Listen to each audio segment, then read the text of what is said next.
జగన్మోహన్ రెడ్డి గారు పులివెందులో ఉంటారమ్మా. మన ఉంగుటూరు సమస్యకి ఆయన రాలేరు. ముఖ్యమంత్రి గారు కుప్పంలో ఉంటారు. పవన్ కళ్యాణ్ పక్కన భీమవరంలో ఉంటాడు. ఆలోచించుకోండి. మీరు ఏ గట్టును ఉంటావు, ఆ గట్ట ఈ గట్ట మీరు ఆలోచించుకోండి.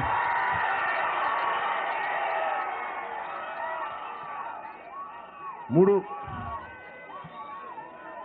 ఒకటేమో ఒకటి రెండు గట్లు. ఒక గట్టు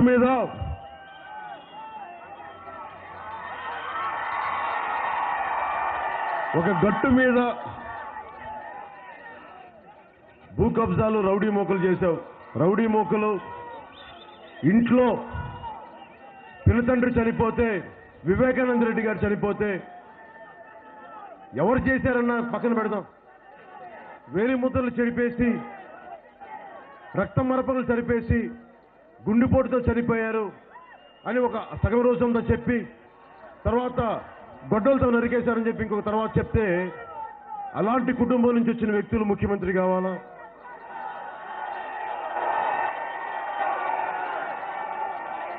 సొంత పినతండ్రి చనిపోతే నేనైతే ఎలక్షన్లు ఆపేస్తాను. ముందు మా పినతండ్రి ఎందుకు చనిపోయారు కనుక్కుంటాం.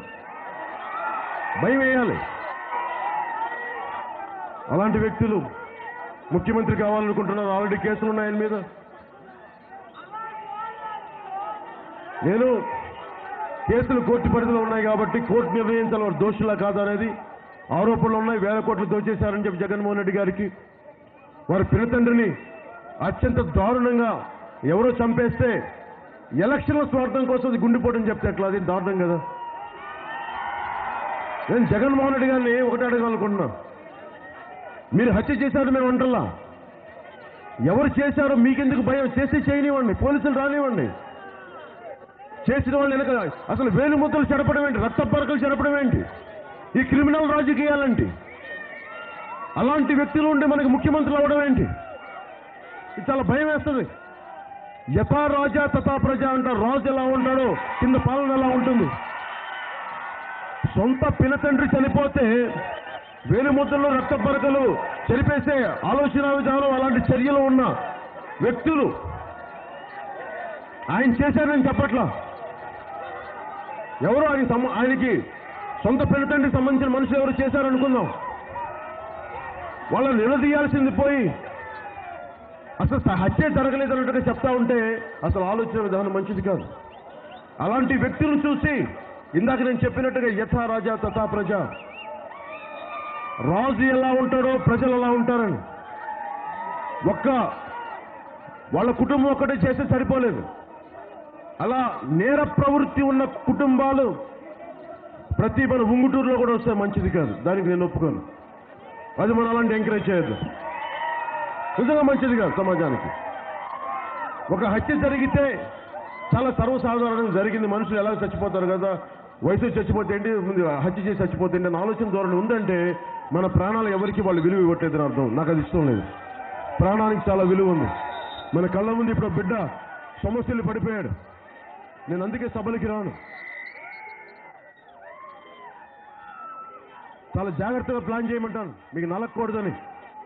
అలాగే ముఖ్యమంత్రి గారికి వైపు వెళ్దామంటే పాప ఎటు చూసిన ఇసుక మాఫియాలు, వాళ్ళు తెలుగుదేశం పార్టీ చూస్తే కంప్లీట్ అవినీతిమై నిండిపోయింది.